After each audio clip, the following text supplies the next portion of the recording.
Welcome to the Explainer. Today, we're digging into something that sounds complicated, but is absolutely crucial, the Singapore-Asia Taxonomy.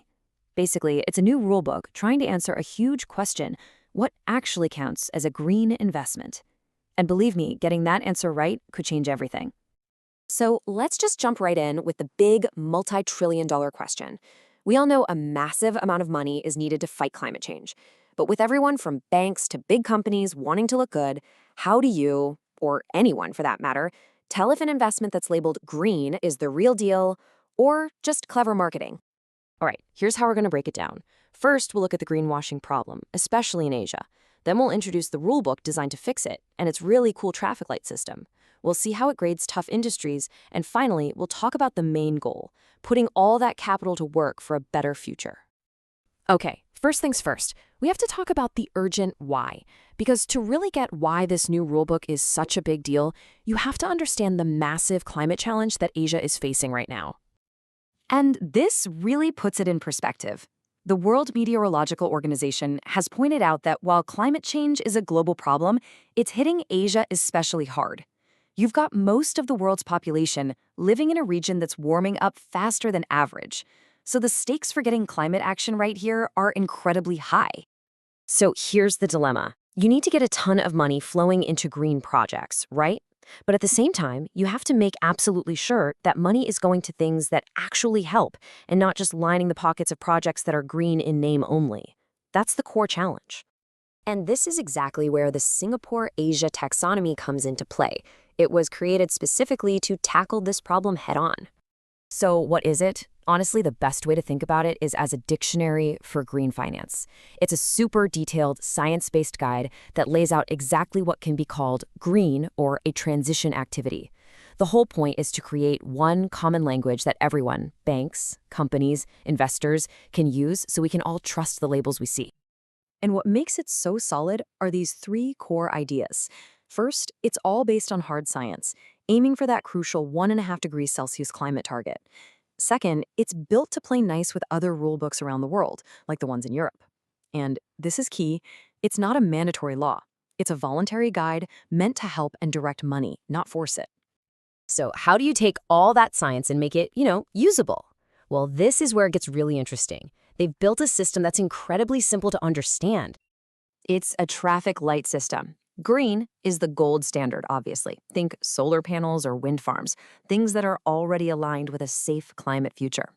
On the other end, ineligible is the red light for stuff that's just incompatible, like a brand new coal plant.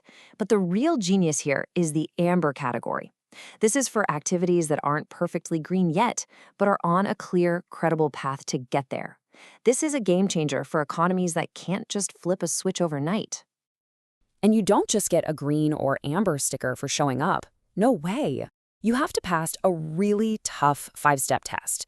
An activity has to show it makes a real contribution to climate goals. Then it has to prove it doesn't cause significant harm in other areas. It also has to meet basic social standards. It's only after clearing all those hurdles that it can get its final rating. Okay, so that's all the theory, but what does this look like in the real world? Let's take a look at how these rules actually get applied to some of the toughest industries out there. This chart just says it all, doesn't it? It shows why clear, data-driven rules matter so much. When you look at the total emissions, coal is more than 20 times worse than solar. The taxonomy uses this kind of hard data to draw a very clear line in the sand, separating what's actually sustainable from what's not. But what about the really tough nuts to crack?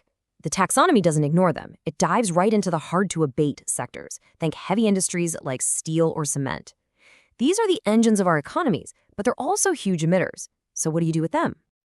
This is where another really smart tool comes in, the measures-based approach. Instead of looking at a whole factory and saying good or bad, it zooms in on specific investments. It's designed to reward the process of getting cleaner, funding the individual steps that help these big industries reduce their emissions.